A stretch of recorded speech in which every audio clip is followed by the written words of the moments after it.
YCP నేతలకు arrest భయం పట్టుకుందా? గత ప్రభుత్వ హయాంలో జరిగిన తప్పులను ఇప్పుడు తోడుతున్నారా? మాజీ మంత్రుల అరెస్టుకు ఉచ్చు బిగుస్తున్నారా? అసైన్డ్ భూముల అక్రమ రిజిస్ట్రేషన్ కేసులో మాజీ మంత్రుల పేర్లు వినిపిస్తున్నాయా? రెవెన్యూ శాఖ నివేదిక వైసీపీ నేతలకు ఒడుకు పుట్టిస్తుందా? రెవెన్యూ శాఖ రిపోర్ట్ ఆధారంగా కూటమి సర్కార్ యాక్షన్ తప్పదనే గాసిప్ ప్రచారం జోరందుకుంది.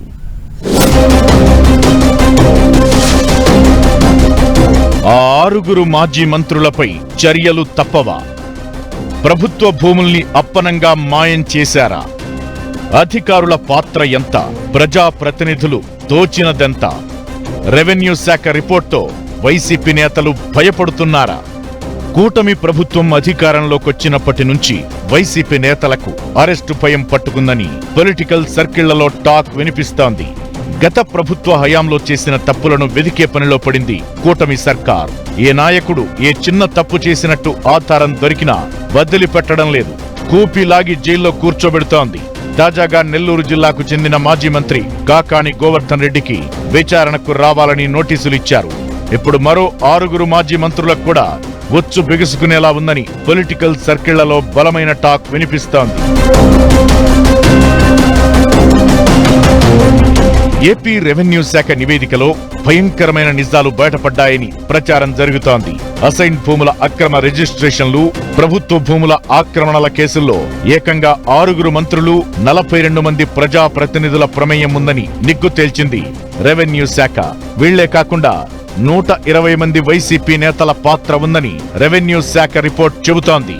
గత గవర్నమెంట్ హయాంలో ప్రభుత్వ ప్రైవేట్ భూములు ఎన్ని అన్యాక్రాంతమయ్యాయి? జరిగిన భూదందాల్లో ఏ మంత్రి పాత్ర ఎంత? వైసీపీ నేతలెవరు కీలక పాత్ర పోషించారు? మదనపల్లె ఆఫీస్ ఫైళ్ల దహనం సూత్రధారులెవరు? పాత్రధారులెవరు? ఆ ప్రాంతంలో అసైన్ ఇతర భూములను చేజిక్కించుకుని లబ్ధి పొందిన రాజకీయ నేతలెవరు? వారికి కొమ్ముగాసి అవినీతి అడ్డగోలు అక్రమాలకు పాల్పడిన అధికారులెవరు? ఇందులో రెవెన్యూ యంత్రాంగం పాత్రేంటో రెవెన్యూ శాఖ మొత్తం బయటపెట్టిందని పొలిటికల్ సర్కిళ్లలో తెగ ప్రచారం జరుగుతోంది. వారందరిపై చర్యలు తీసుకోవాలంటూ 4 సమగ్ర నివేదికలను ముఖ్యమంత్రి ఆమోదానికి పంపించిందట రెవెన్యూ శాఖ. ఇప్పుడు కూటమి సర్కార్ ఏ నిర్ణయం తీసుకుంటుందని రాజకీయ వర్గాల్లోనే కాక అధికార వర్గాల్లోనూ టెన్షన్ మొదలైంది. రెవెన్యూ శాఖ రెడీ చేసిన రిపోర్ట్లో పొలిటికల్ లీడర్ల ప్రమేయం మాత్రమే కాదు, అధికారులు కూడా సపోర్ట్ చేశారంటూ రెవెన్యూ శాఖ నిగ్గు తేల్చింది. 22 మంది డిప్యూటీ కలెక్టర్లు, 48 మంది తహసీల్దార్లు ప్రధాన పాత్ర పోషించారని స్పష్టం చేసింది. వాస్తవానికి ఏపీలో టీడీపీ కూటమి ప్రభుత్వం కొలువుదీరిన నెలన్నర రోజులకే 2024 జూలై 22న ఉమ్మడి చిత్తూరు జిల్లా మదనపల్లె సబ్ కలెక్టర్ ఆఫీస్కు కొందరు దుండగులు కుట్రపూరితంగా నిప్పు పెట్టారు. ఇందులో కీలకమైన భూ రికార్డులు కాలిపోయాయి. ఈ ఉదంతంపై ప్రభుత్వం సిఐడి విచారణకు ఆదేశించింది. మరోవైపు రెవెన్యూ శాఖ అంతర్గత విచారణ చేపట్టింది. డిప్యూటీ కలెక్టర్ల నేతృత్వంలో విచారణ బృందాలు ఎక్కడికక్కడ అసైన్ భూముల అక్రమ రిజిస్ట్రేషన్లపై కూపీ లాగారు. రాష్ట్ర వ్యాప్తంగా 13,59,000 ఎకరాలను ఫ్రీ హోల్డ్ చేయగా అందులో 5.74 లక్షల ఎకరాలు మాయమైనట్లు బయటపడింది. 25,000 ఎకరాలను అక్రమంగా రిజిస్ట్రేషన్ చేయగా అందులో 8,483 ఎకరాలు ఆక్రమించారని నిగ్గు తేల్చారు.